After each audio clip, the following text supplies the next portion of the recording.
With my background image in place, it's time to make some buttons. So I'll just start with this first pad button. I'll add a button. Here it is here. I'll just rough it into place. I don't really have to pay too much attention to this at the moment. The button, of course, has a name. I'll call this one Pad 1.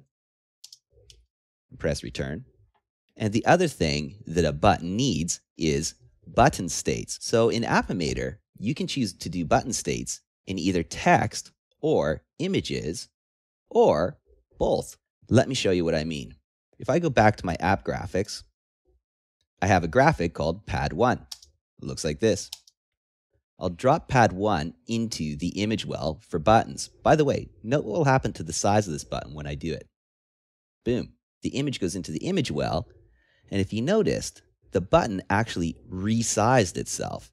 Buttons in Appomator always resize themselves to match the dimensions of the graphic that you put into the button itself. So now that I've got the button graphic into the button footprint, or the button itself, I need to just move it around until I have it basically right over top of the place it's supposed to occupy on the background menu graphic. That's right about there. Incidentally, it might make it easier if you just go back to your menu inspector and disable show borders. And now you can really clearly see that graphic. Okay, that looks to me to be where it should be. I'll click the button so I can jump back to the button inspector, and let's move on to talk about button states.